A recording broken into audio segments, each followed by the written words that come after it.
just going to count us in if everyone's ready. You're ready? Yeah? Okay. Sorry, 1 second.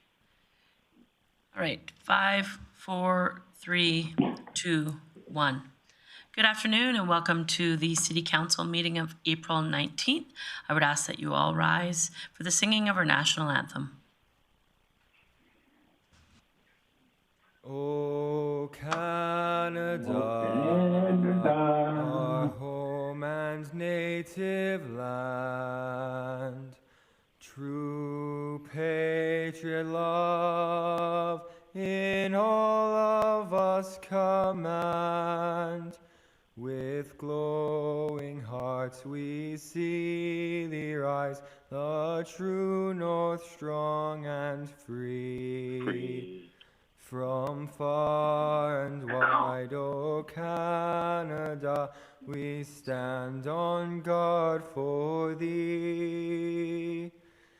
God keep our land, glorious and free. O Canada, we stand on guard for thee. O Canada, we stand on guard for thee.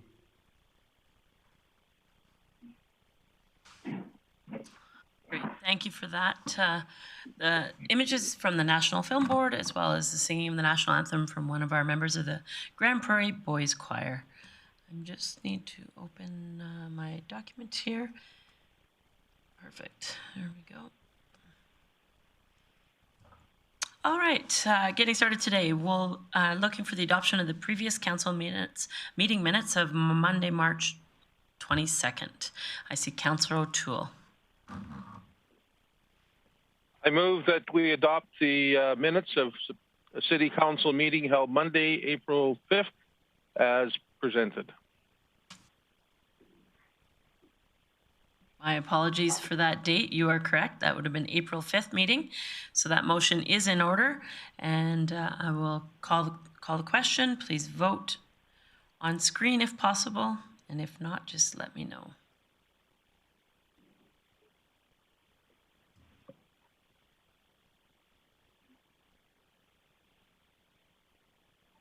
All right, mine appears not to be loading, so I will vote in favor.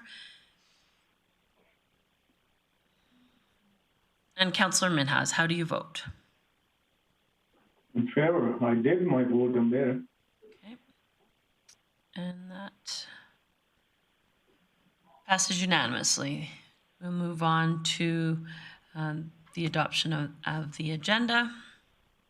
Councillor Minhas. I move the council adopt the agenda as presented. Perfect. Thank you for that. See no comments or questions, no additions. I'll call the question.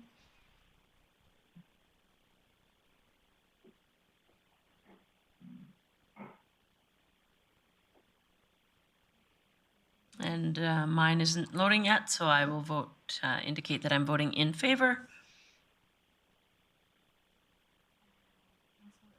And Councillor O'Toole, how do you vote? In favor. Thank you for that. And that is carried unanimously. Moving on to our delegation portion of the meeting, we received notice this afternoon that the Grande Prairie Youth Emergency Shelter has asked to come to another meeting, and so that moves us on to item 5.2, which is Mr. Ian Kermack and Shane Mudrick regarding a park hotel update. Mr. Mudrick and Mr. Kermack, if you want to turn on your cameras, perfect. Thank you for joining us. Welcome to our City Council meeting. You have about 5 minutes, and then we'll open the mics for opportunity for questions. So if you'd like to go ahead, that'd be great. Good afternoon, Mayor Clayton and council members. Thank you for allowing us to attend and present to you today. Along with me online, I'm joined by our Projects Development Manager, Ian Kermack. So I will share my screen now. Yeah, you bet. Just give us 1 minute. And there you go. There we are. Everyone can see? You betcha. Perfect. This is an update to our Park Avenue project downtown here. It's the mixed-use apartment building. And so we wanted to come to council today to present a status update of where the project is at. So the first thing we do want to acknowledge is the city investment. The city of Grande Prairie has invested in excess of $45 million in infrastructure in the downtown for the downtown rehabilitation and streetscapes project. We note that this investment is pivotal in helping to create the environment that allows us to proceed in developing a project with the magnitude of Park Avenue as it is currently conceived. And so for a project update, over the past 2 months, we have been busy redesigning the structure from a structural steel building to cast-in-place concrete. This has allowed us to add an additional level of residential units and add a rooftop amenity level with 2 outdoor patio areas and a year-round social area that takes advantage of the beautiful views. These changes substantially enhance the project and increase the total number of residential units within the same total massing as our previous design. This is an iconic downtown project with social benefit, and we are working actively with the City of Grande Prairie and CMHC to provide a portion of these units at affordable rental rates. Through our redesign, we have modified our unit mix and have added 1 full residential for a total of 10 floors of residential units, 12 in total for the building, with the main floor commercial, the 12th floor amenity patio area, and 2 levels of underground parking. We have reduced the number of 2-bedroom units. We have added 20 studio units to our mix, and we've created 2 smaller 1-bedroom units per floor. So the total unit count for the building is 160 residential units, comprised of 20 studios, 100 1-bedrooms, and 42 bedroom units, with a total of 156 on-site parking stalls, with 140 being underground and 16 surface. With these changes, we are able to offer a wider range of affordable options that are focused on the urban market. One of our biggest goals with this project is creating a building community, and with that, the amenities that allow that to be possible. We want to create a positive social atmosphere for our residents. Amenities to help do this include the rooftop amenity with social gathering areas and 2 outdoor patio areas. Outdoor areas will be landscaped, having a barbecue area and pergolas similar to the adjacent images. It will be a pet-friendly building with amenities such as a dog wash and a rooftop exercise area for those pets, and a ground-level bicycle storage to encourage the use of bicycles in this urban setting. As well, we'll have a staging area at grade level in the laneway to facilitate move-in and move-outs to minimize any laneway disruption during those move-in and move-outs. First schedule update.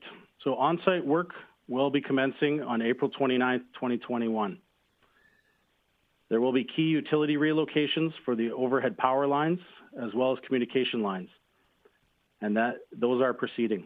The design is complete on those, and ATCO is currently tendering the work to local trades. Work is currently planned to be completed during the month of June 2021. You'll see shoring and excavation between the months of June and July of 2021. The structure will start massing and building up from August 2021 to March of 2022, with the building envelope following concurrently January 2022 to June of 2022. Rough-in and finishes work will be from March 2022 to February 2023, with first occupancy on the residential units being targeted for March of 2023. The City of Grande Prairie main floor space will be ready for tenant improvements in October of 2022, with the lease obligation being of January 1, 2023.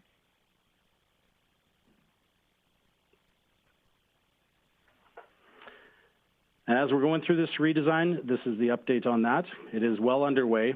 The structural design is 95% complete at the end of May 2021.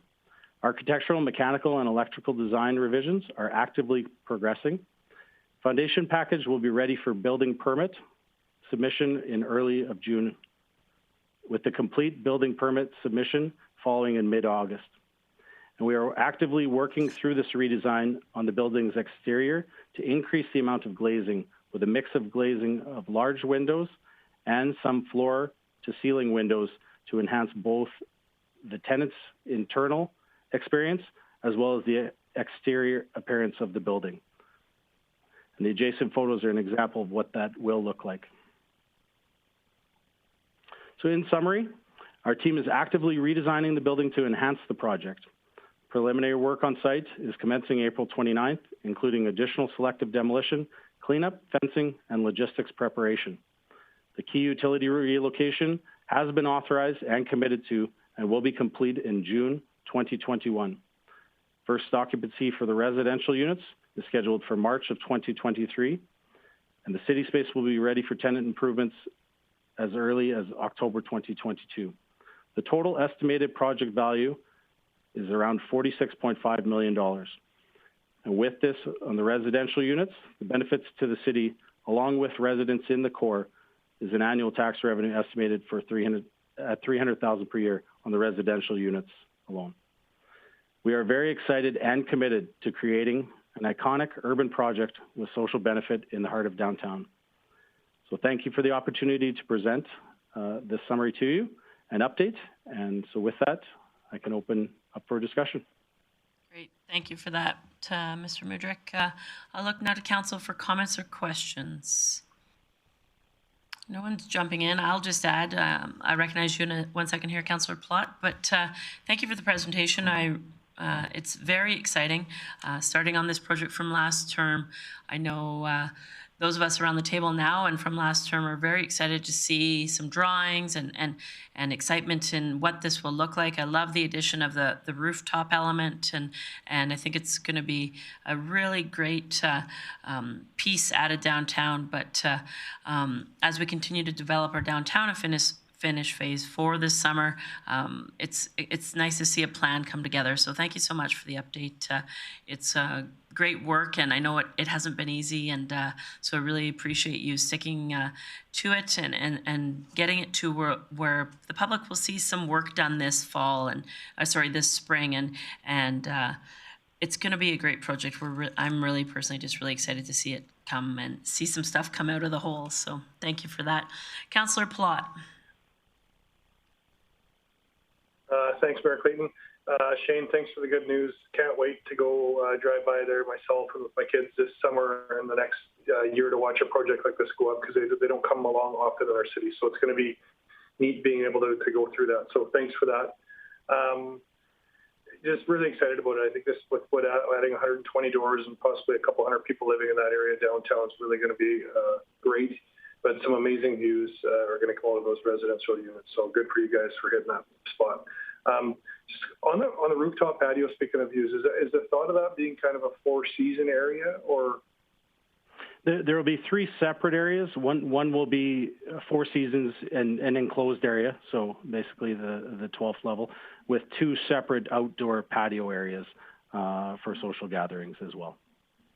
Okay, great. And you mentioned pet friendly, so how big of an area, just so I can get my kind of head around that thing? I love the concept. So how big of an area is somewhat pet friendly on that rooftop patio? We're still in the design on ironing out that detail. Part of that as well is we are looking at in the underground as well a pet area for what pets do outside that a lot of people have to look after. So what we're excited about is it being indoors outside of the elements year round, and we have been looking at the system to get that in place as well. So. Right. Thanks, Shane. Thanks, Ian. Appreciate it. Thank you, Councillor Plott. Okay, thanks for Councillor Plott. Councillor Friesen.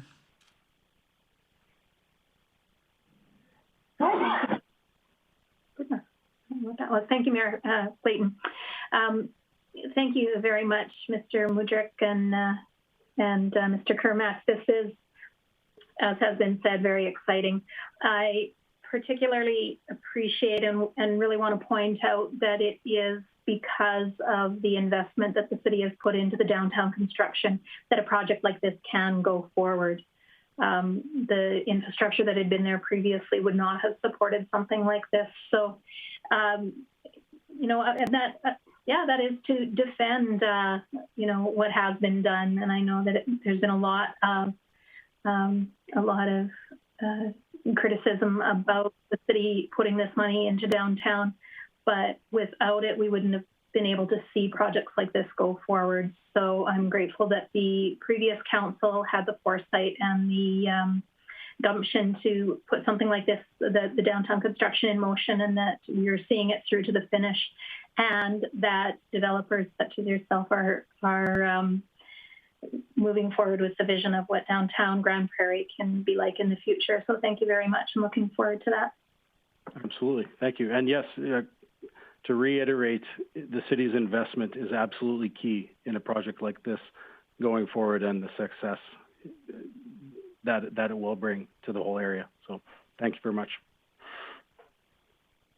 Great. Thank you for that, Councillor Friesen. Any further comments or questions? Councillor O'Toole.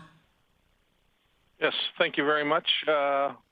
Thank you for investing in Grande Prairie. I remember a number of years ago, I think it was about 40 years ago, if not more, the downtown got 214 Place, and that was a huge, huge landmark for the entire city. You can see that building from miles away. And then a few years ago, you invested in the second tower, and now today we are going to see some more construction happening. And hopefully, I just want to make sure that you guys understand that we're really appreciative of you investing in Grande Prairie with all the opportunities you have. This is a good thing, and being able to see all these investments going up and buildings lasting a long time, and allowing businesses and now people to live in the downtown is just remarkable. I never thought I would see that in my life until a few years ago, when the downtown is starting to get more residents, and that's a good thing. People can go to work, go downstairs, get their groceries, and cook it upstairs. So that's all great. So thank you very much. I just wanted to give you my shout of approval, and I'm looking forward to it. Maybe going for an elevator ride someday soon. Sounds great. Thank you, Councillor O'Toole. Bye-bye. Great. Thank you for that. Any further comments or questions? Councillor Thiessen.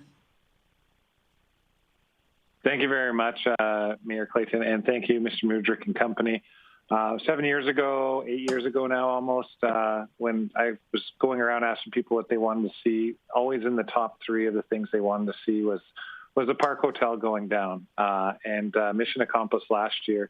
And it seems like a blink of an eye, and so we're going to start putting something up there. So I'm really excited for the landscape that it's going to provide for our downtown. Hopefully, we'll start building a bit more up, creating a culture and a community in the downtown area. And yeah, really happy to be a part of the two councils that helped to bridge this development. And yeah, really, really glad. I'm going to echo Councillor O'Toole that you guys chose to reinvest into Grande Prairie, into the downtown core, and to put something up that tenants, residents, and commercial enterprises are going to be able to occupy and enjoy and be proud of as part of being a big part of the downtown culture that is just going to start blossoming, I'm sure, in the next few years. So really excited to see things coming up, and really excited to hear all the stuff that was contained in this update. And thanks for coming in and presenting today, guys. Thank you. Great. Thank you for that. I don't see anyone else with comments or questions. So as you're probably aware, our delegation business is handled at the end of our meeting. I don't see anything coming out of this, as there was no official request or ask. You're more than welcome to stay on the call. I just ask that you turn your cameras on and or off rather. And as mentioned, our delegation business is at the end of the meeting. So thank you for coming today. Really appreciate the update. And as you can see from the sentiment tonight, Council's very excited about what we see ahead and look forward to the work starting this month. So thank you for that. Thank you very much. Appreciate your time. Thank you. All right, moving on to committee business. Item 6.1, the Infrastructure and Economic Development Committee. Councillor Bressie. Yes, thank you, Mayor Clayton. My apologies, I had my internet freeze, so I didn't track what was going on with delegation business, so I just had my window open for the other delegations expecting. I'm glad to see I'm not the only person that's not computer savvy at times. Yeah, the kids come home and your internet freezes for a minute, and that's just what happens. So thank you. I'd move the council adopt the minutes of the Infrastructure and Economic Development Committee meeting held Tuesday, April 13th, 2021 as presented. Great, thank you for that. Seeing no comments or questions from fellow councils, I'll call the question.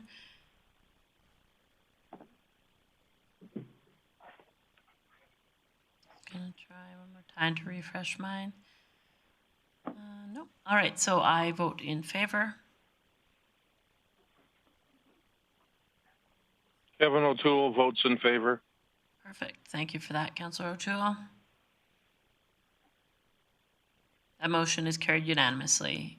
Councillor Bressie, you have a couple other items of business.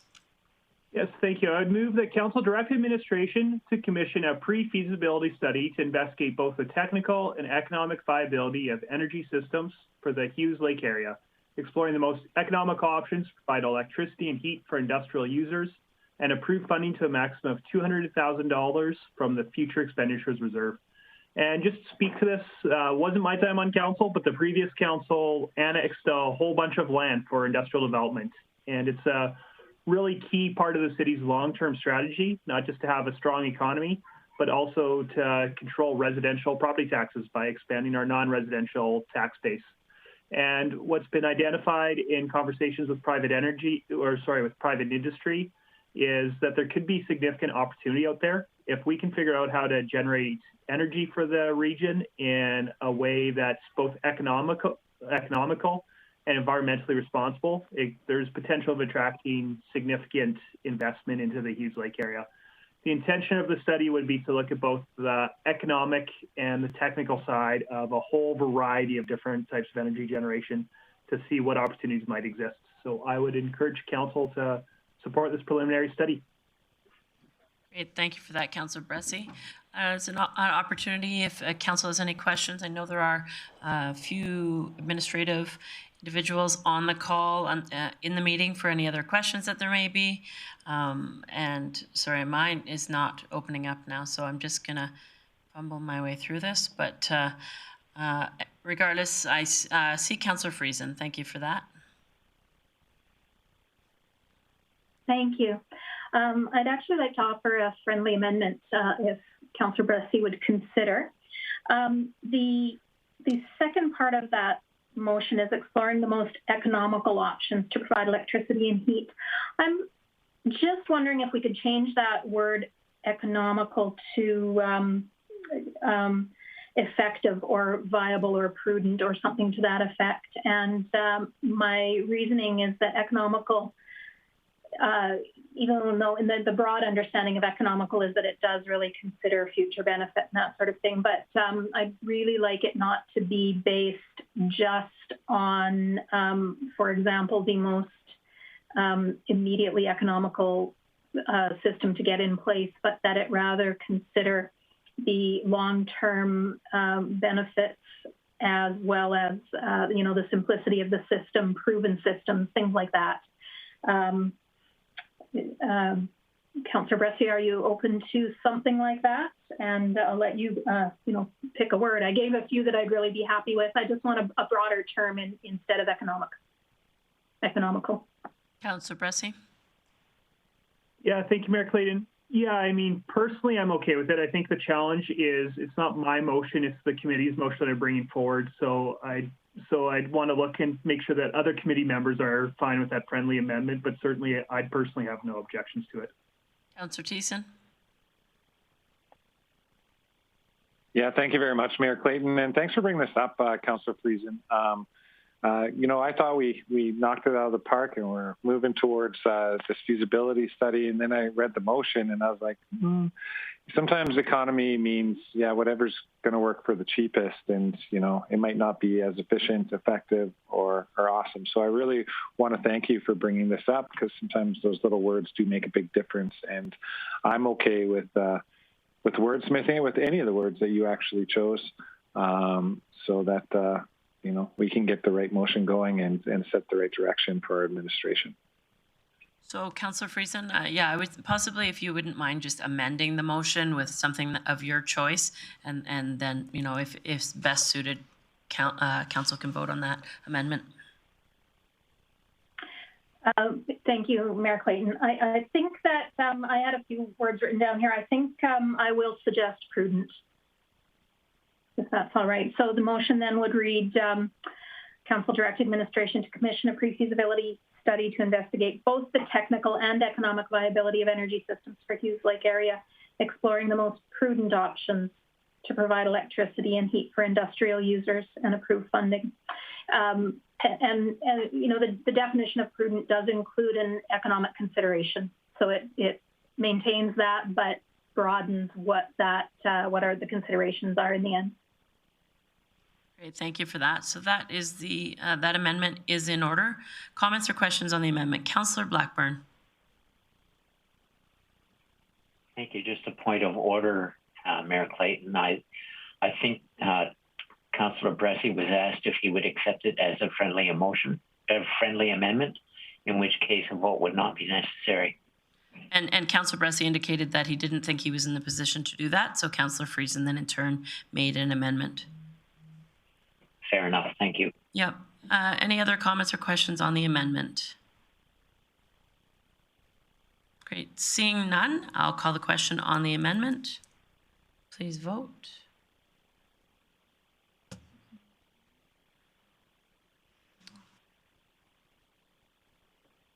Kevin O'Toole votes in favor. Mayor Clayton votes in favor.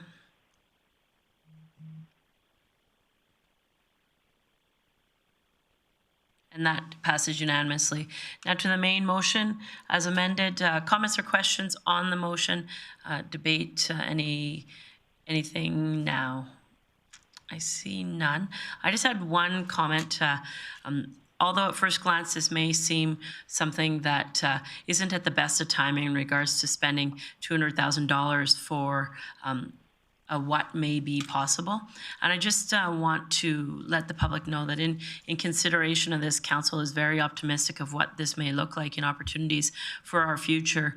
And this is in lands that we always had intent of having industrial and commercial development. This will in turn tie hand in hand with future economic opportunities in our region if the study comes back to say that this makes sense. That doesn't mean that at this point that we are exploring any opportunities. It's truly just provides a document for council to have for consideration for what the opportunities may be in the future. So at first glance, it may seem like a lot of money in a time that I know council has a tight grasp of our financial constraints and considerations. So I do think that although this is a fair amount of money, I am very confident that this study will bring back information and give us a great glance and an opportunity to see what the future looks like in the Hughes Lake area. So I will support this motion. I see no one else for comments or consideration. I'll call the question.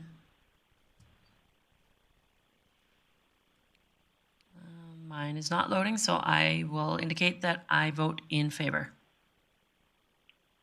Kevin O'Toole votes in favor. Perfect. And that motion carries unanimously. Thank you for that, Councillor Bressie. I know you have some meeting highlights. Yeah, thank you. An update, we had our Director's Service Area report, which is always interesting, and a few highlights from that was hearing from about economic development. There's already been some applications in for the training and barrier-free grants Council's authorized. There's also been a bunch of applications for patios, going back to phase 1 of provincial restrictions. All of a sudden, outdoor dining is needed, and it was really great to hear that the turnaround on straightforward applications has been hours. So I appreciated hearing that our administration's really worked with businesses to help them adapt to keep the customers safe while also staying open and keeping their employees going. In engineering services, there was a long list of tenders that were approved that we were notified about. Just really highlights how much capital work is going to happen this year. It's a record-breaking season for the city to take care of our infrastructure and help keep our economy going. Of course, the big topic of discussion committee, though, was a report we had on the Bear River Dam assessment. An outside engineering firm was hired to assess the dam, make suggestions to care for it, and to create some suggestions for operations. And the dam received a clean bill of health. It seems to be very healthy infrastructure. That there's a few things here and there that need to be done to make sure it's got as long a life as possible, and our administration will be make sure those things get done. But overall, it's a very healthy structure with a lot of life left in it. And now there's some great informed, evidence-based strategies to make sure that it's operated to maximum effectiveness to take care of Musk CV Park and other lands downstream of that dam. So it was a worthwhile report to receive. And those are the highlights I've got to report. Great, thank you for that, Councillor Bressie. Any comments or questions on that for administration or Councillor Bressie? I see none. So moving on to item 6.2, the Corporate Services Committee meeting held the same day of April 13th, and that would be Councillor Minhas. Thank you, Mayor Jackie Clayton. And Cooperative Service Committee meeting, I move the council adopt the minutes of the Cooperative Service Committee meeting held on Tuesday, April 13, 2021 as presented. Great, thank you for that. I'll call the question. I vote in favor. Councillor Kevin O'Toole votes in favor. That passes unanimously. Business arising. Councillor Minhas, item, the first item there. It's 2020 operating budget surplus is recommended by the administration. I'll move as it is, but as long as the councillor, they can split this recommendation motion as we needed to. So I'll move the council approve the transferring 2020 operating surplus 2,369,000 to future expenditure revenue reserve restricted for the following things: July tax penalties $600,000, ICIP integrable expense $521,000, recreation and activity center $400,000, Hughes Lake energy study $200,000, and unrestricted budget $648,000. So I request to the council, they want to debate on it separately, how they divide it. I'll ask the debate to go ahead. Go ahead, Dave. Great, thank you. Councillor Minhas, that motion is in order.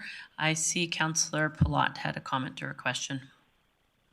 Sorry, Mayor Clayton. Yeah, I was just going to ask if we could split them because there's a few that I probably wouldn't support. So I just would like to be able to split them if we could. Sure, that is at any time not a problem. So we will split each of those items. The first item that would be up for discussion and debate would be moving $600,000 of the July tax penalty expense to the future expenditures reserve, restricted specifically for the July tax penalties. Comments or questions on that motion? Councillor Palat. Thanks, Mayor Clayton. I think for me, I can support this, and this is the reason I wanted them split. We had a pretty healthy surplus last year, and we had this issue last year as well. And so for me, I would like to see us actually take some of this money and put it in strategic things. So I'd rather have this money allocated to a council strategic initiative, hoping that we're going to find a way to have a surplus again in 21. I think this is just helping foster for sure to get we're going to be secure in 21, and although that's fine, I do think that we took the money last year, we have a surplus, and I'd like to see us reinvest some of that sooner than later. And so my amendment would be, or my amendment would be that I'd like to see us move the $600,000 instead to a council strategic initiative fund. and I can speak to a little bit more in closing and some other thoughts. But for now, I'd just like to throw that out. I think it's a better use at this point. Okay, so currently we have an amendment to the motion that it would, this $600,000 that had been earmarked for July tax penalties would now be moved to the Council Strategic Priorities Initiative, still at the same amount from my understanding. And I see Director Bork is there for comments or questions. Councillor Bressie. Thank you. I was actually gonna ask a question for Director Bork, and I'm just, what would, if this got defeated, what would happen to July tax penalties? I probably agree with Councillor Plott. I don't know if this is how I want to fund the deferral of July tax penalties, but I'm not. But it seems to me that there might be some other business that needs to happen to make that happen. So I'm just kind of curious, what if this motion was defeated, what would happen with July tax penalties? Director Burke. Well, there were two parts to the motion earlier in the year. One was to defer the tax penalty, and the second part was the funding source. Every year, going back, we estimate the July tax penalties, and it's about the same amount every year, including in a COVID year. It was fairly standard of where we thought we'd be at. So this would we would either run a variance or have to. What I would encourage would be to look for another funding source to fund this specific initiative. Otherwise, we'd be unbudgeted, and I have to actually just talk with our CFO to see what the actual process would be to. I'm uncomfortable moving forward with a item that has no funding source and without an explicit direction to run a variance. But I have our CFO here joining me. She might have some further comment. Great, thank you. Ms. Whiteway? Yeah, just to add to Director Bork's comments, technically we have the potential of running a deficit by year end. So rather than like we saw for 2020, where you guys are allocating the surplus now, we would then have to shift potentially and be funding a deficit for the 2021 year end. So either way, like Director Bork said, we'll need to determine a funding source. If it not be today, then it would be when we bring forward the 2021 final financials. Thank you for that. So further comments or questions on the amendment? Councillor Plott. Oh, sorry, Councillor Plott, if it's okay, I'm going to go to Councillor Thiessen first. Thank you. Councillor Thiessen. Thank you very much, Mayor Clayton.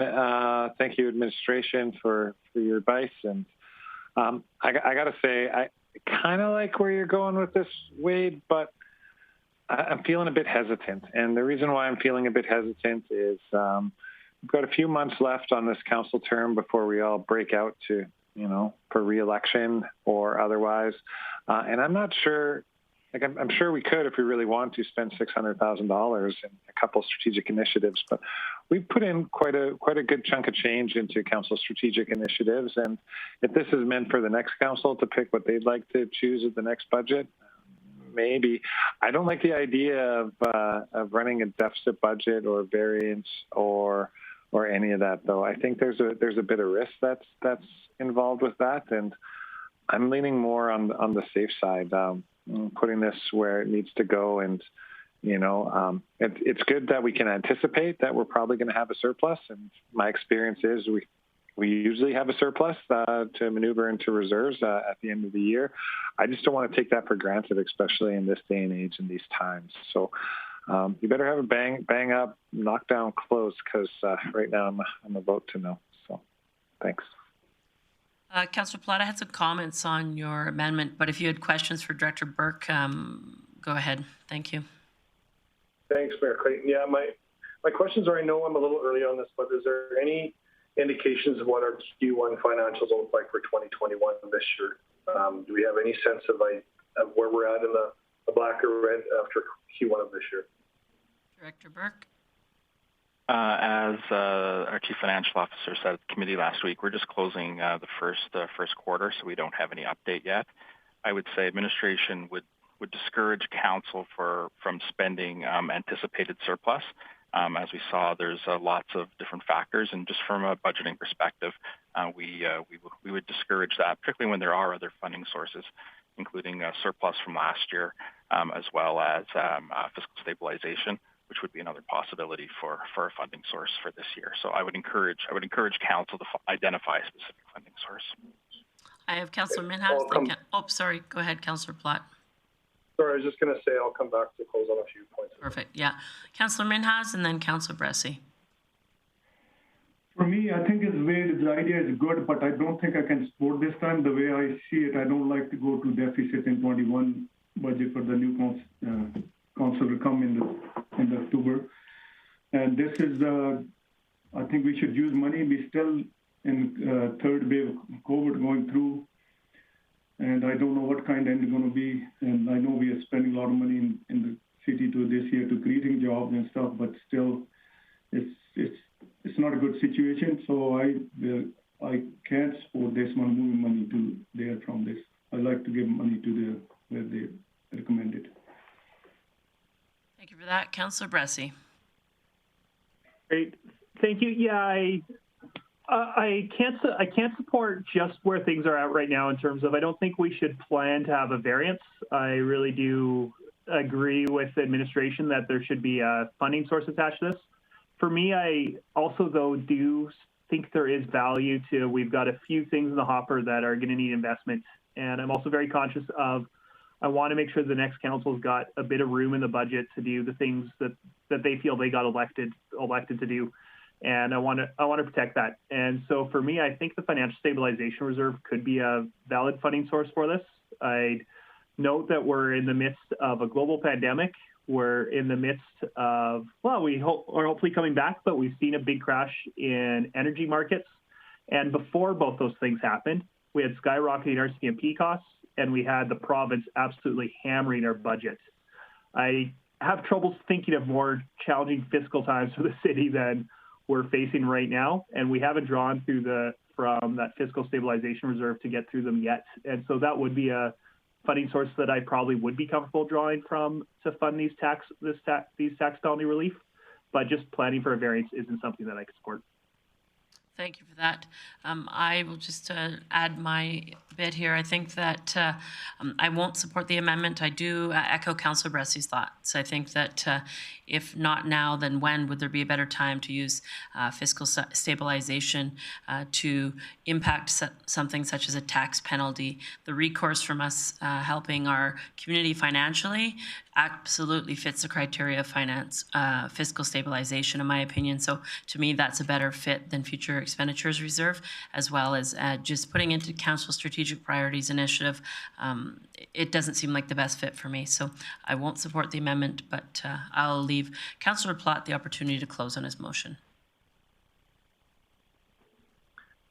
Thanks, Mayor Clayton. Well, I've got my work cut out for me here. But anyways, I'll just throw it out. The reason I want to safeguard some money is our administration was gracious enough to give us a fund, and that might not be there for this next council. And so if we want to safeguard some kind of fund, this is probably one of our last chances to do that. And I think one of the benefits that come out of that I truly love was how quickly we try to spend our money. And it was just an eye-opener. I think when you're a new councillor, it's easy to spend money, and $1 million or whatever seems like a lot of it, but it doesn't go that far.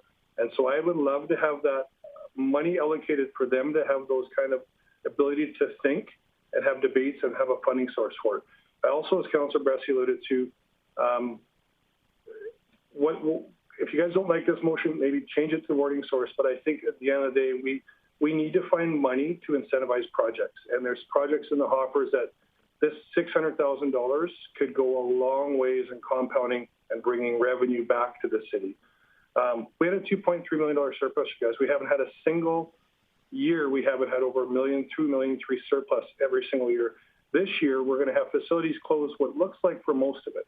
So I can't see how we're not getting a surplus. I could be wrong on that, but it'll be shocking to find out how we lose money when these buildings are open, how when they're closed, we'll lose less. Anyway, so I think you guys, it's nice to have this say we're worrying on a variance. What variance is that? We're probably going to be in a surplus. We're hedging a little bit of money, fair enough, whether we need to spend it sooner or later. But this money could be deployed in our community now. And I don't want to have this conversation in a year if I'm on council again going, hey, we had a $2.5 million surplus and this money could have been used, because right now it's not going to be used in our community in any capacity and give council any ability to have that leverage or a future council. So Hopefully I got a few of you convinced. If you don't like the wording, maybe change it to the other one.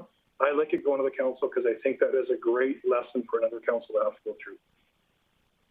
Thank you for that close, Councillor Plott. I'll call the question.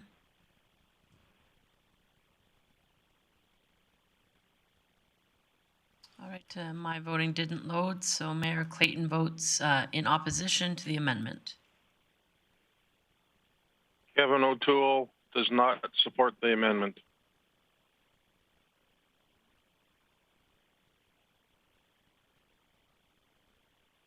And that is defeated. I do have a question for Director Burke. Director Burke, if there is a motion put forward and this $600,000 line item for the July tax penalties is funded from another source, leaving potentially this money here, as well as the unrestricted amount identified, remind me of the different criteria between the Council's strategic priorities initiatives and the future expenditures reserve. What are the criteria of the two different buckets? Thanks, Mayor Clayton. From an accounting purpose, they're the same thing. The Council's strategic fund is a restricted portion of the future expenditure reserve. So they both would go into future expenditure reserve. Either whether restricted or non-restricted, it would be up to Council to make decisions how to spend it. For us, it would make no difference if it was Council's strategic fund or just future expenditure reserve. Perfect. Thank you for that. Councillor Bressie.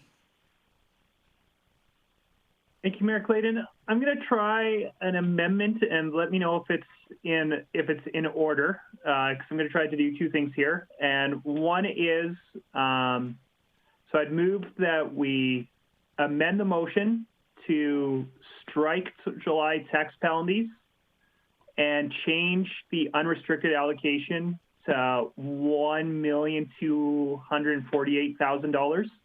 So that's kind of half my amendment, is putting all of that money from July tax penalties as the unrestricted. But then I'd also like to amend the motion by also saying, and direct administration to fund July tax penalty relief from the financial stabilization reserve. So that's the effect of not having the $600,000 coming out of the surplus.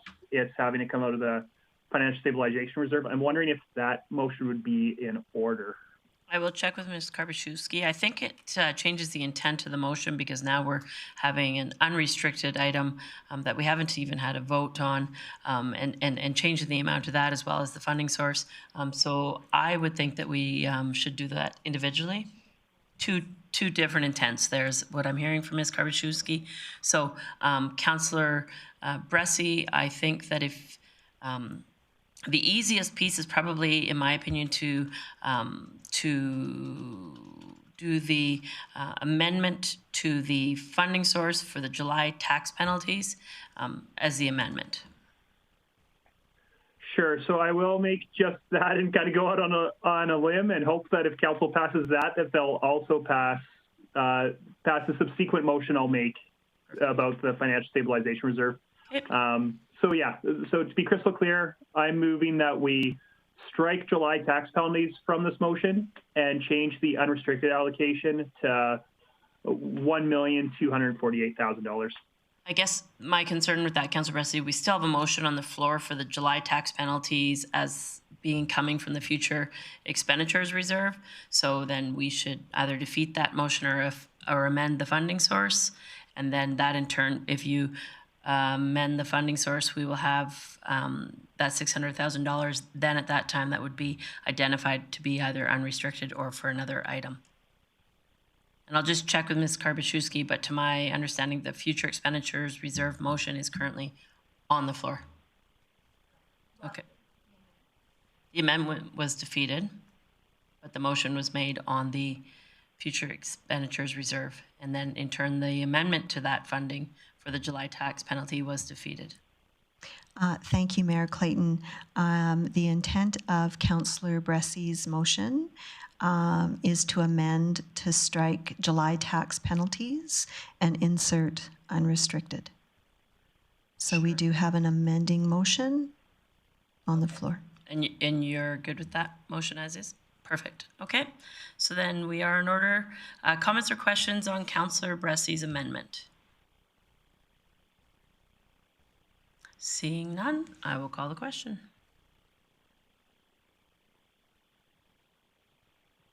And Mayor Clayton votes in favor. We got this electronic contraption working. Perfect. So that motion is carried 6-2.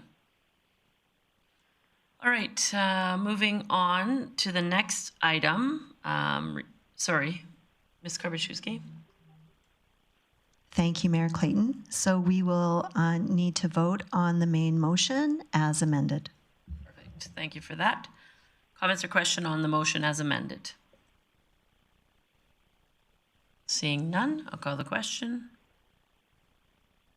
Mayor Clayton votes in favor.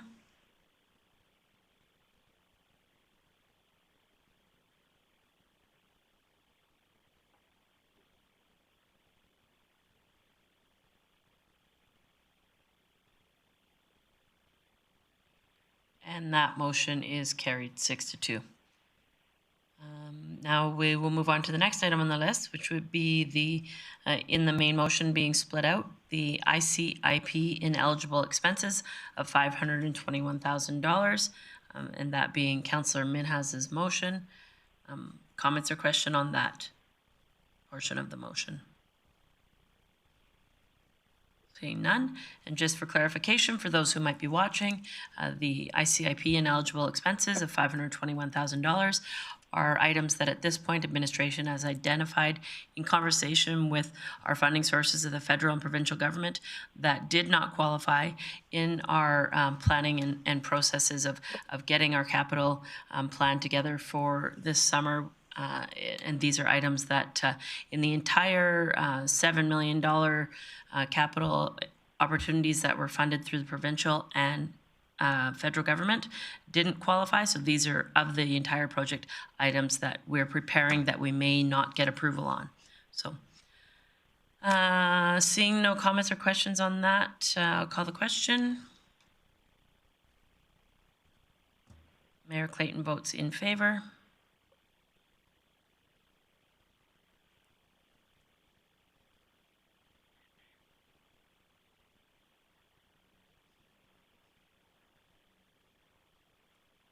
Councillor Blackburn, I don't see you on the screen. Are you still with us?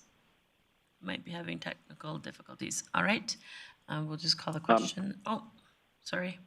Yeah, he left a message. He had to step away for a minute. Thank you, Councillor Thiessen. Okay, so seeing nothing else, that motion is carried 7-0. Next item, as part of Councillor Minhas's motion that was split, the motion for a $400,000 support for the Recreation Activity Center.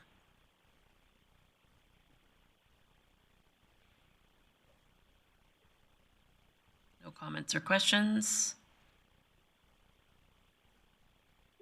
All right, so just so as the public may wonder what this is because we haven't had a lot of discussion on it, administration will be bringing this opportunity to the appropriate standing committee for further discussion, but it has to do with an opportunity for enhancement of the recreation activity center that is being built this summer in the Smith area.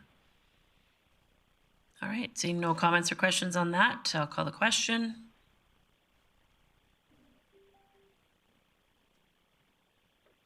Mayor Clayton votes in favor.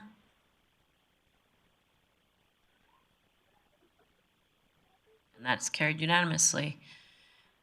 Next item on the list being the Hughes Lake Energy Study, which was previously approved. However, this will just be identifying the funding source for it.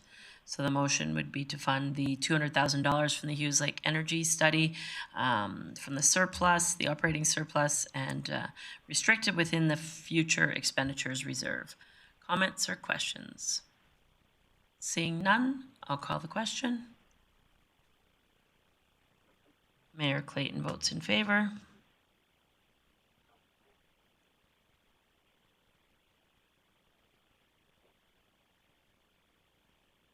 And that passes unanimously. Perfect. So I think then, just wanted to clarify, is there one other item of business there than Councillor Bressie? It's Yad's vote, sorry. Sorry, Ms. Karaszewski. Councillor Min has one other portion. Thank you, Mayor Clayton. There is the final motion with regard to unrestricted in the amount of $648,000. So Councillor Min has that, leaves as indicated $1.2 million and 48,000, and just the motion on that. Councillor Plott. Thanks, Mayor Clayton. Can I just get, so this is unrestricted, so it would just go into the pot of funds for the 2021 year? Director Burke.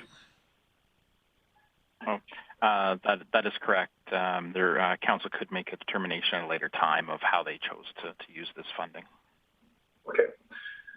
All right, well, on that, I'm going to take a second stab at this and say, hey, guys, we actually maybe don't need this 100% this next year. This would be a great chance to build a pot for council strategic initiatives, which sounds like it's got similar priorities to what the organization wants to do anyway. So I'd amend that the $648,000 goes into council strategic priorities. All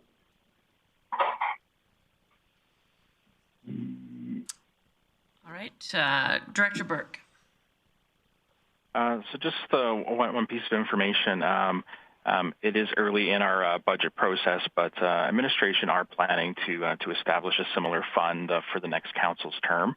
We haven't yet brought forward the funding amount, but it is our intent to bring something forward similar for the next council. So with the intention, we just want clarity on intention if this would be seed money, or this would be just to start it, or this would be in addition to any funding we were considering bringing forward. I have Councillor Plott and then CAO Galante. Sorry, for me, Director Burke, my intention was just to allocate it to that fund. Again, we may use it in this term still for a project, and if we don't, we've got a fund allocated, and if the next administration chooses to top that up and do that, that's great. It's nice to hear that's in the works, but that was more my intention. Is either way, it gives this council some latitude to try to fund the project as well. Thank you for that. CAO Galante. Yeah, thank you, Mayor Clayton. So just to be sure it's clear for everybody, if the move of the $1,248,000 goes to future expenditure reserve, there is still a need to fund the $600,000 tax penalty waiver. So if that is funded via financial stabilization reserve, we are pulling money out of reserve, and just to be clear, there is a tax impact for the subsequent year to manage that reserve. So I'm looking at CFO as well, just to be sure if what is the source of funding proposed. If financial stabilization reserve is the source of funding, that is our typical practice, except if that component of financial stabilization reserve is not going to be replenished, then the tax impact, of course, is different, but there is a net decrease on the financial stabilization reserve. For budgeting purposes, the reserve is maintained at a certain level, and if there is a withdrawal right now, then we budget the following year for that. Daniel, could you please confirm that? Thank you. Ms. Whiteway. Thank you. Yeah, so if council chose today to use financial stabilization reserve to cover that $600,000, we would take that into our reserve projections and what we need in order to maintain an appropriate level in that reserve. So like CAO Galante said, it could potentially, and again, budget will be brought forward later this year for going forward, and we would work that into our ongoing strategy to make sure we have sufficient amounts in our reserve. Councillor Plott, and I'll get to you, Councillor Thiessen, sorry. Sorry, I'm maybe just a little confused. I thought the $648,000 was unrestricted. We didn't need it for anything, and it was from surplus funding. So I'm just confused in there somewhere how us allocating this to council changes anything with taxes, or it was surplus funding from last year. And we're just trying to say it's unrestricted funding going into next year. So if it's unrestricted, why would it matter if we put it in the council strategic fund? Ms. Whiteway? I believe it's more for the $600,000 to cover this year's tax penalty waiver. So the cost of $600,000. So you'd be moving the 1.248 to future expenditures reserve. So you'd be adding to that reserve. However, you'd be decreasing your financial stabilization reserve in 2021 to cover those costs, the lost revenue from tax penalties. Right. My motion was for the 648,000 unallocated. No, that wasn't for the 1 point. It was just for the 648,000 unallocated. I appreciate the other 600, but the 648 that's unallocated. Is there any impacts on that at all? No, that can go right to the future expenditures reserve and allocate it as you wish. Or to council strategic initiatives, as I put. Okay, thank you. Yes, yes. So just for clarification right now, the motion that was passed was to strike the July tax penalties and insert the council strategic initiative fund for that. It was defeated. And so then it was amended and approved to strike July tax penalties and insert unrestricted. So that was for the first 600,000. It's currently unrestricted. And then the motion we're currently on now is for the 648,000, which is also identified as unrestricted. Just so everybody's clear. Perfect. Maybe for myself, so I'm clear. Okay. So now we are at, Councillor Bressie. And then I apologize, Councillor Bressie. I think I already had Councillor Thiessen in the queue. That's so nice. Thank you, Mon Capital. Yeah, I'm getting more and more confused as we fungle around the money here. It seems to me like regardless of whether or not there's 1.248 or 600,000 in the unrestricted future expenditure reserves, that still kind of looks like council's plan. I was very confident hearing Mr. Burke say to council that they were planning on building a council strategic priorities fund for the next council, and I believe that everything this administration has promised to us, largely they've delivered it, and it gives me that reassurance to know that that's already being built. So I don't know if we need to really be specific. If something emergent came up and we're like, we need to do this, we already have that money set aside. So I don't know why we'd create another reserve account to spend money when we could easily do this, whether that's just say, hey, this is council's and council gets to do with what they want. But again, I'll go back to Director Burke and what he said, that what administration is preparing for the next council. And yeah, I don't know. If something emergent comes up, I think we can just pull from the future expenditure reserves. I do have one final question, though. This is for my own clarity. So, Mayor Clayton, you're not alone in needing a bit more clarity in this. But by moving our 600,000 July tax penalties to the unrestricted, when it comes time for those July tax penalties to be paid, would we be pulling them out of this fund, or would we be pulling them out of the financial stabilization reserve funds? Ms. And then Whiteway? we top that up. So, if it was determined that the 600,000 was to come from financial stabilization, we would do just like we did this year, and we would allocate that money into the operating budget so that the lost revenue was covered by that reserve. Does that answer the question? Pretty close to clear now. Thank you very much. So, Councillor Bressie. Yeah, thank you. Just speaking to the memo we've got right now, specifically talking about if we're going to label this unrestricted or council strategic initiatives fund. A question for administration is there any money remaining in council's strategic initiatives fund right now, or is it's depleted to zero, right? Director Burke? It is 100% allocated. It is not completely spent. I would have to get the exact amount of spent, but 100% of it is currently allocated.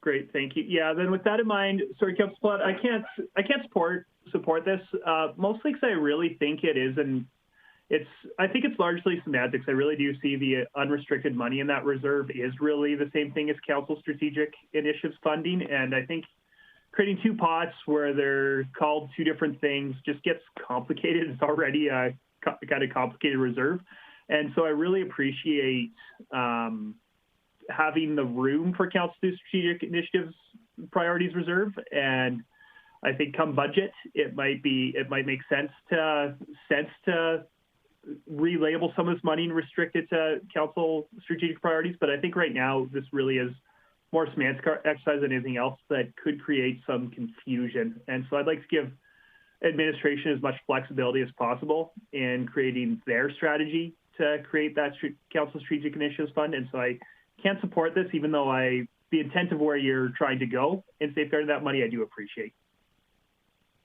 Thank you for that. I too can't support it. I think that I like the idea that at the beginning of a term, it's an identified amount of money that a council has clear goals of what their strategic priorities may be and has an allocated pot of money. To add money into that additional pot right now, in my opinion, isn't necessary. If through our discussions in the upcoming future, through the establishing of our mill rate or other things that may come to light in the next little bit here, we may need to access or consider accessing dollars for other priorities. I don't think those are traditionally council strategic initiatives. I think they are stabilizations or they are priorities based on fiscal demand. And as indicated, this money being in the future expenditures reserve is still at the discretion of council. So I think it's a safe place for it to be, and still for council to have the input and the decision of where this money is spent. So I'm fine with it being there at this time. Councillor Platt. I'll be brief with this one, but I think we're still making a mistake. I think it loses the creativity that council actually has when it's our fund. I don't know about you guys yet, but we're not done till October. So it sure be nice to safeguard some money that we could go and get creative with. When we're hearing things in their downtown core, I'd love to see come up on Montreal's cultural site. I want you to think about it from industry's perspective. If they know there's a council fund allocated, they tip it all of us to say, here's a great way to spend it. It's so much harder to come say, let's just chip out of your savings account. It's a very different wording, and it's for that exact purpose. It gives us a purpose to spend on things that we're going to think are going to help and impact the community. It's hard to pull money out of reserves at any time for anything, unless you have an earmark for something like this. At our term, we haven't pulled money out. So I'll just leave it with that. If you guys are okay with a big project coming in, I just think it makes it a lot easier for proponents to know that council actually has money at its discretion to put into the community at any time. So I think that alone should make you want to do it. So I hope you guys will consider that. It gives us some latitude, and we're not done yet. We have till October, you guys. We're still not done. All right. With that closed, we'll now vote on the amendment. I ask you all to please vote. And Mayor Clayton will vote in favor. I have to tell you, Councillor Platt, you finally convinced me of something. So I vote in favor of the amendment.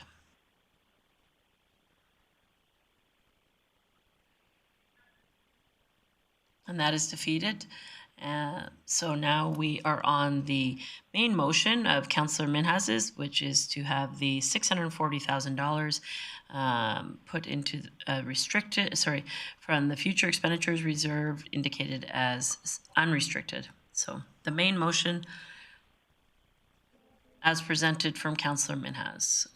I see no comments or questions on that. I'll just give a second there in case there is. Seeing none, call the question.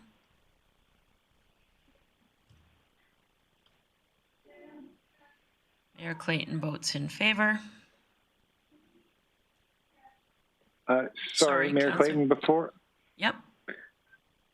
I vote, wasn't this supposed to be 1.248 rather than the 648?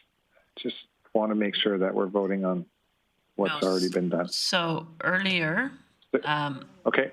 There was, you got it?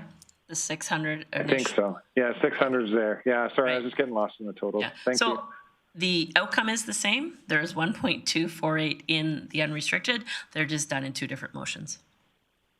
Yeah, appreciate that. Thank you, No Mayor problem. Clayton. Okay, I'll call the question. And I think if I didn't, yeah, there we go. That is carried unanimously. So thank you for that, Councillor Minhas. Now your second piece of business. Yeah. Two. Sorry, Mayor. Oh, sorry, Mayor Councillor Clayton, can I Bressie. You are right. Just another piece of business. Yeah, Councillor Bressie. Thank you. Also, I just want to take a minute to say I sure appreciate the work and input into eScribe as we're having these complicated things. I'm really appreciating being able to see the motions that have been passed, which we didn't have a few months ago. So just a big thanks to administration. That's the first time I'm really appreciating this. So thank you. But I would move that Council direct administration to fund the July tax penalties from the Financial Stabilization Reserve. And just speak to this, I kind of went out on a limb making my earlier successful motion because I really think that this should pass along with it. I don't think we should just plan for a variance. So even if you didn't support my previous motion, Council did, and I think this is a neater way of dealing with the fallout of that. So I hope everybody will support this motion. I appreciate that there will be some conversation the next Council will have to have about, well, $600,000 just went missing for that reserve. How's that going to get filled? And hopefully there'll be a 2021 surplus to make that easy. But I think when we talk about there's reserves to deal with financial stabilization and there's reserves to help do things for the community. And I think right now we're talking about lost revenue the city's going to have to make our taxpayers' lives easier as they're dealing with unprecedented times. To me, that's a very appropriate use of the Financial Stabilization Reserve, and we should be safeguarding the variance and the future expenditure reserve to do actual strategic things for our community, not just stabilize the finances. So I think that Council should support this motion, so I hope you all will. Thank you for that, Councillor Bressie. And also, I too am very thankful for the eScribe. It's nice to see the motions laid out there. And thank you, Councillor Bressie, for catching that piece of business. I'll recognize CAO Galante. Yeah, okay. Thank you, Mayor Clayton. So again, just to reiterate the point I made a few minutes ago, withdrawing money right now from Financial Stabilization Reserve to fund this tax penalty, when the Finance Department does the calculations for the 2022 budget, the 600,000 or 648,000 will automatically, by default, have a tax impact in the calculations, except if it's a decision not to replenish that reserve, to permanently reduce the level of that reserve. That, as you know, we have a reserve strategy. So that reserve strategy has to be recalculated as well with a reduced number. So just to be sure that is clear for Council, the movement of the Financial Stabilization Reserve and the correlation with the overall strategy. So as long as it's clear, of course, you can vote on that. Just wanted to be sure it's clear in your mind. Thank you. Thank you for that clarification, CAO Galante. Councillor Thiessen. Thank you very much. Tax impacts, eh? Now I was going to say to Dylan before, I was going to say, unfortunately, I'm going to have to agree with you and vote on your favor because I think this is the right use of funds. In light of what CEO Galante has reiterated on tax impacts, part of me is now starting to question whether we should have just thrown this $600,000 in the beginning to the July tax penalties or into the Financial Stabilization Reserve so as not to impact taxes down the road. This has been an interesting conversation, but now I'm on the fence. Before I was going to support your motion, Dylan, and now I guess I'll just see what the rest of my peers think around the table. But thanks for that chip in, CEO Galante. Further comments or questions? Councillor Palat. Thanks, Mayor Clayton. Just on a side note with the this could be for CEO Galante or Director Bork, but on the organizational side of ours and seeing how much money ebbs and flows in our account, and this seems to be a transactional thing. Does this 600? I guess maybe in the big picture, does this 600,000 need to be specifically allocated now? It seems like we're paper shuffling around, and I'm not sure that money's not just normally sitting in a bank account. And so I'm just wondering if this is a paper shuffle that gets that, or is this all going to work itself out because we have a fairly high balance sheet all the time rolling through? CEO Galante? Yeah, I can comment on that. I think it's a matter of principle, Councillor Pilat, that it's not encouraged to approve items of this magnitude in an unbudgeted fashion. We really prefer to have a budget line to fund amounts of like 600,000. Of course, at this time, it's too early to predict the results of the year 2021.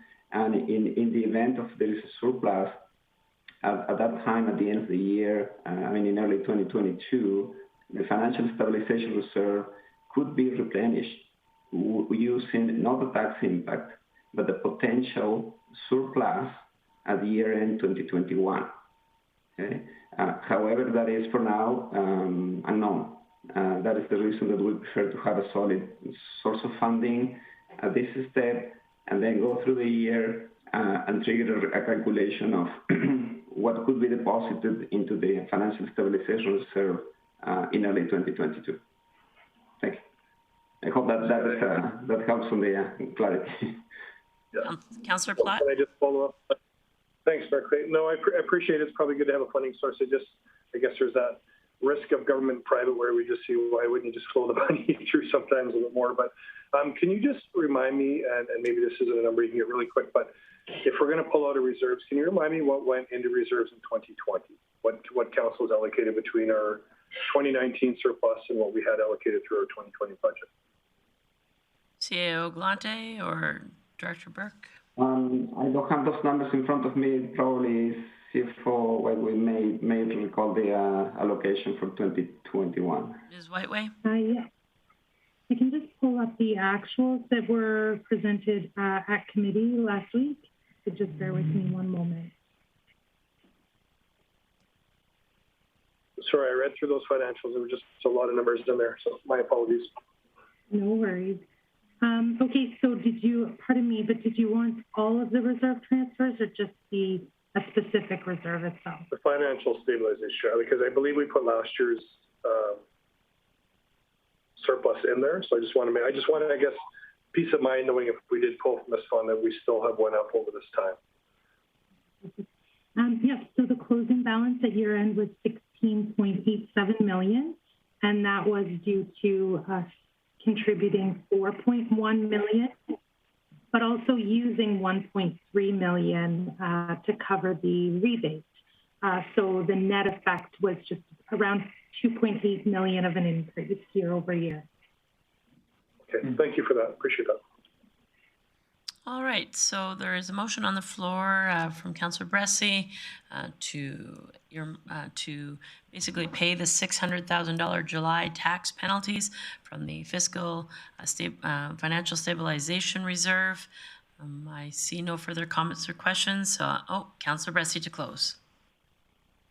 Great, thank you. Yeah, like I said, I would encourage council to support this. I think that it is, like I said, I went out on a limb making that past successful motion. I think it'd be very sloppy of us to plan to have a variance without planning how to cover that variance. So if you're going to vote against this, I'd encourage you to have a follow-up motion to figure out how we're going to cover this $600,000.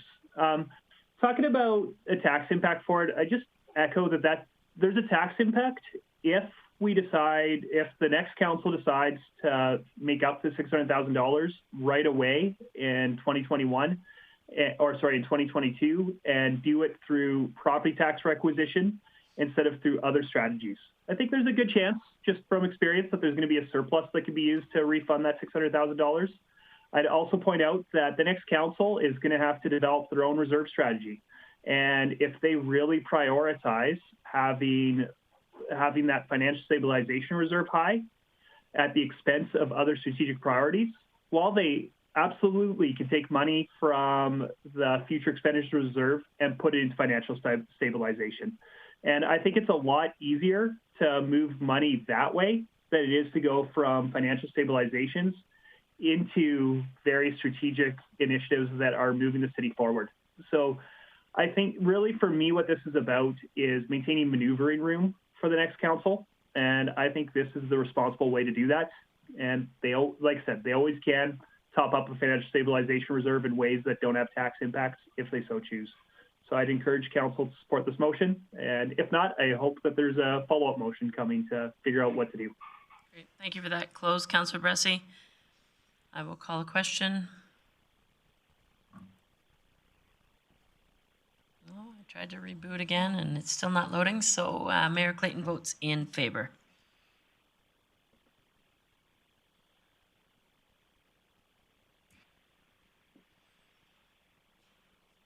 Blackburn votes in favor. Thank you, Councillor Blackburn.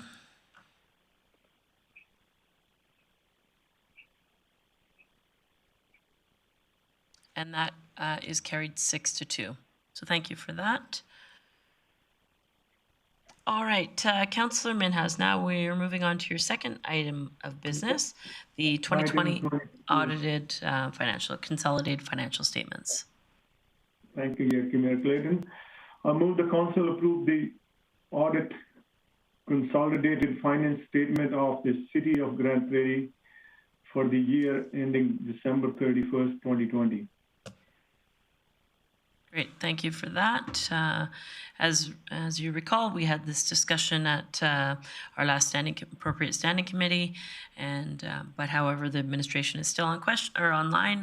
If there's any further questions, seeing none, I'll call the question. Please vote, and Mayor Clayton votes in favor.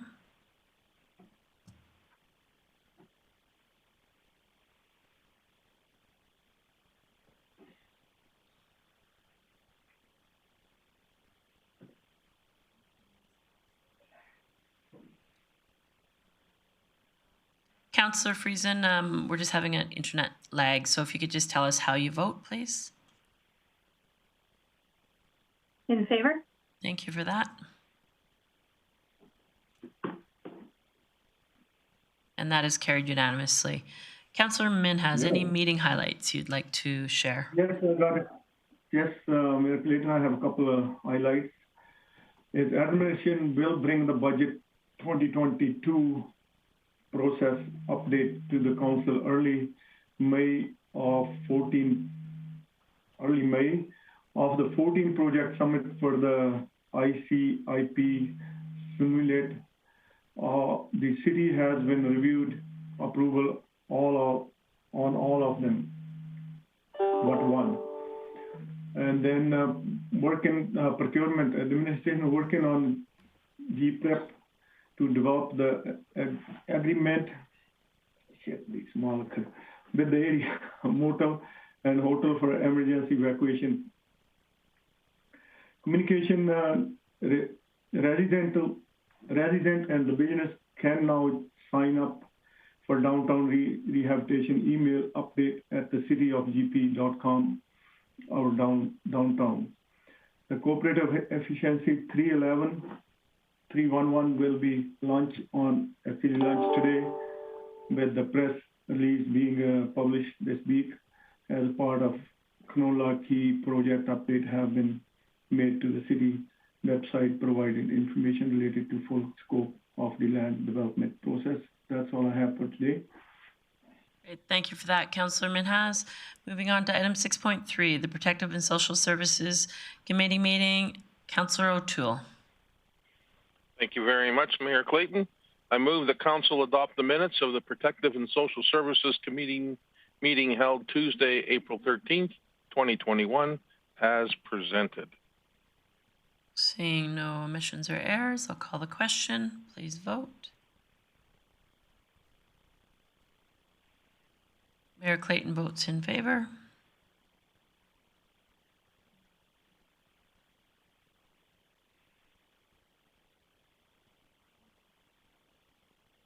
Councillor Minhas, we don't see you currently. You voted? We're good? Okay. That is carried unanimously. Thank you for that. Councillor O'Toole, you have some business. Yes, we've got the vehicle for hire bylaw, which is I move the council amend bylaw C-1394 to add section 11(1)(e) effective May 1st, 2022. The vehicle is equipped with operating global positioning system, which is known as the GPS, approved by the chief licensed inspector, capable of tracking retrievable records for a period of no less than 30 days. Perfect. Thank you for that. Comments or questions on the motion? Seeing none. Councillor Blackburn. Thank you. Just for clarification, will there be a variety of acceptable GPS systems that we might approve, or is this something that's going to be very restrictive for our taxi drivers to be able to access? Councillor O'Toole, I see Director Manuel's online. If you're all right, I'll let him answer that. Absolutely. Thank you for the question, Councillor. In response, the plan is to be flexible with the technologies that are proposed, with our primary goal just ensuring that they meet the intent of the legislation and what Council was hoping to achieve. So we did hear from stakeholders. Some of them have existing equipment they feel meets this requirement. So we're keen to work with them to limit the amount of additional cost and hopefully avoid it if possible. Does that satisfy your question, Councillor Blackburn? It does. Thank you. No problem. Any further comments? Sorry, Councillor O'Toole? Yeah. Just a comment in the report and was presented at the meeting. There was a number of options that were looked at with the cost and the monthly payment to the manufacturer for looking after the recordings. So, service. Perfect. Thank you for that information. Any further comments or questions on the motion? Seeing none, I'll call the question. Please vote.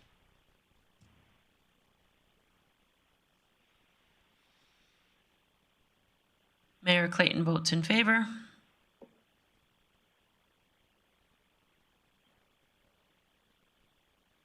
And that is carried unanimously.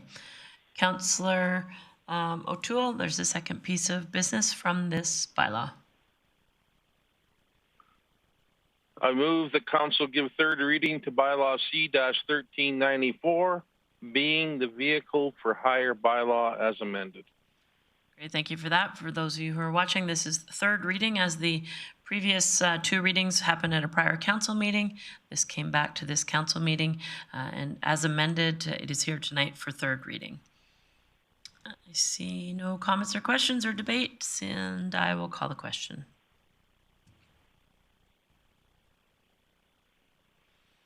Mayor Clayton votes in favor.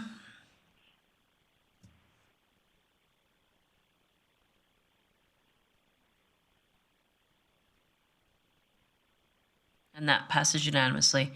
Thank you for that. Any meeting highlights, Councillor O'Toole?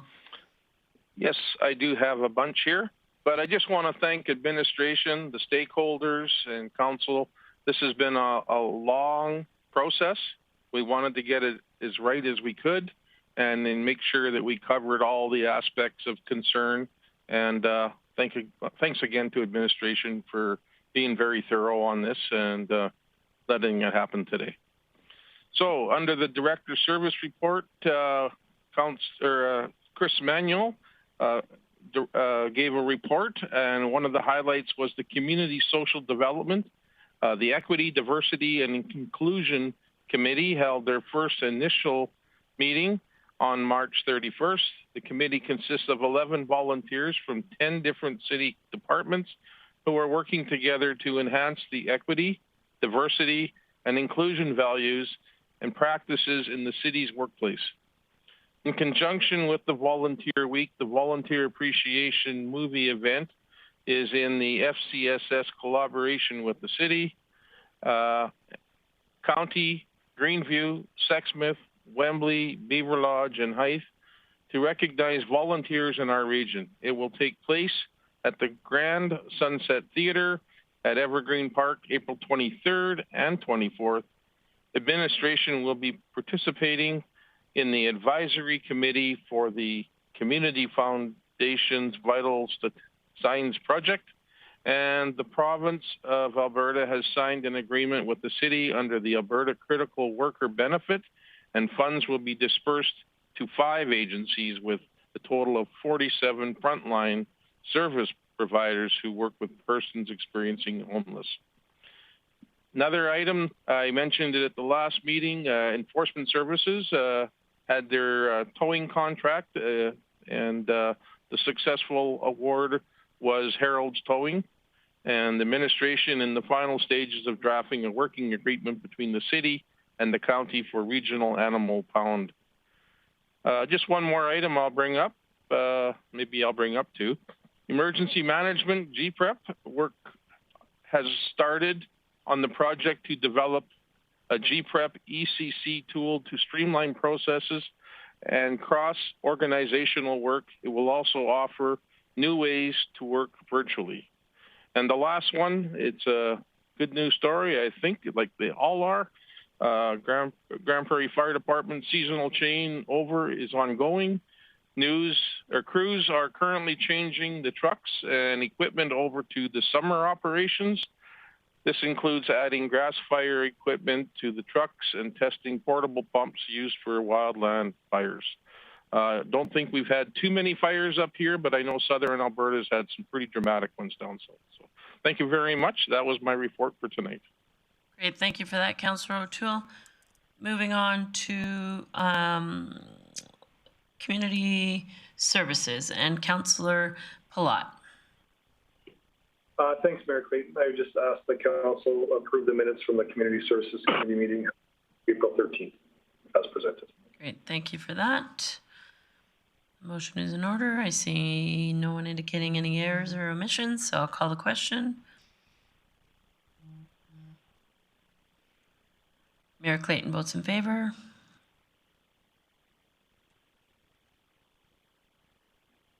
I got booted out of my e-scribe. Councillor Thiessen votes in favor. Thank you, Councillor Thiessen.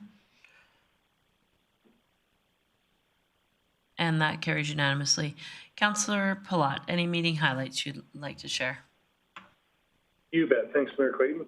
Appreciate the committee members for sticking in as we ran a little bit late with committees that morning, but a couple of the highlights, we had Jonathan Clarkson from the Nighthawk come and tell us some of their successes and challenges, and kind of want to stick to their successes of, they figured out how to shift quickly on the digital.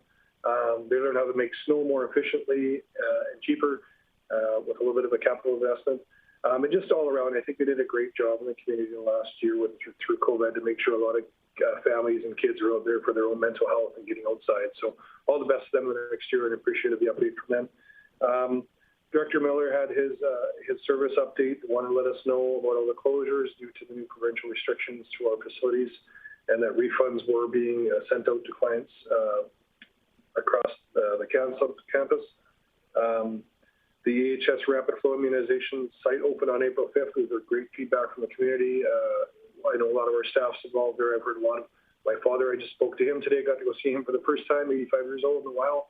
He had his second shot, and he said he was in and out quickly, and he had nothing but kudos to say. And that seems to be the comments we're hearing throughout the community. So Director Miller and his staff, thanks on that one as well. And a little while back, we had Easter extravaganza that took place on April 3rd. Over 350 children took place throughout the Heritage Village. So that was a pretty thing with all that's going on. So that's my update. Thank you. Thank you, Councillor Palat. Now moving on to correspondence. 2 items of correspondence tonight in your package. First one being a reply to a letter that Council directed me to write to Minister Shandro, identifying the numbers in regards to the capacity for our ICU The information is there for your consumption, and I would just be looking, unless there's any further comments, just be looking for someone to make a motion for us to receive that letter for information. Councillor Palat.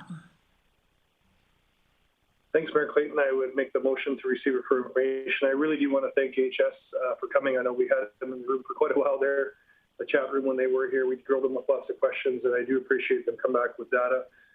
The interesting thing that I found out of it was that 2020 was our lowest death year, one of the 3 years that they gave us, by almost 10% over the year before, which was quite surprising to me to see that we actually had less deaths in 2020 than 2019 by, I think it was 34. So our area fared fairly well, which was nice to see with that, on all things considered with COVID. But long-winded, I'd like to receive for information. Thank you, Councillor Palat. I see no comments or questions. I'll call the question on that motion. Mayor Clayton votes in favor.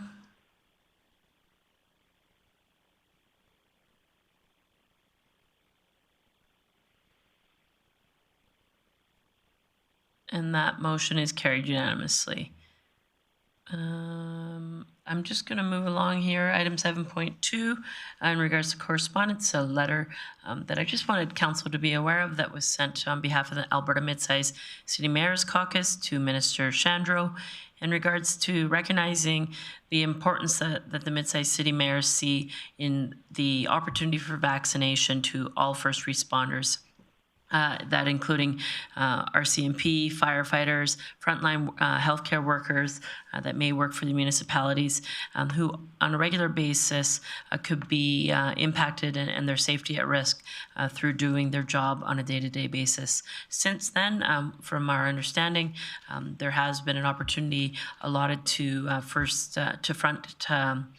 frontline workers as well as RCMP and municipal firefighters.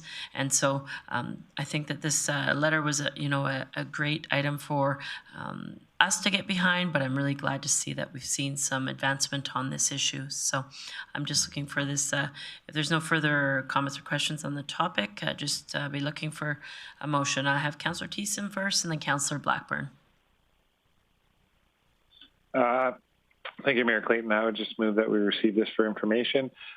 Just to comment on that, I know we've had discussion around our table with this, and like you said, just to echo you, this has been going around the mid-sized city mayors, and to just recognize our firefighters as those first responders that are on the front lines. And it's got to play a big role in their mental health, knowing that every person that they come in contact might have COVID. We've all been under that stress and pressure for over a year now. So this is a good thing that I think we're all uniting together. So yeah, happy to be a part of it. Happy to receive for information. Great, thank you for that motion. I'm thinking, Councillor Blackburn, that was your intent as well, was to make that motion, or did you have a comment or question? Thank you for that. I'll call the question. Just intent to move, yeah. Great, thank you, Councillor Blackburn. Call the question. Mayor Clayton votes in favor.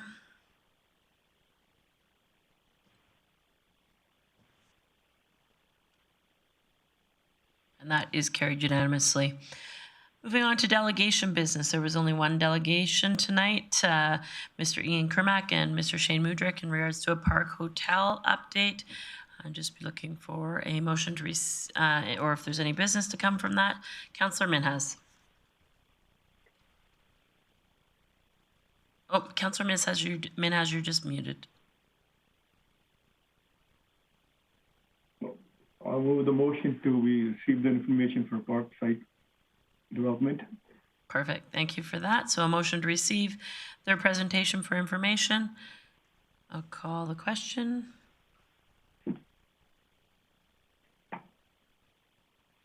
Mayor Clayton votes in favor.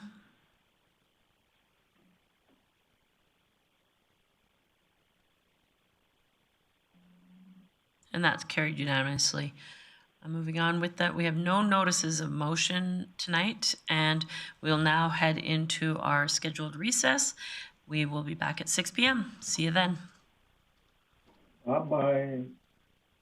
Thanks all. See you soon.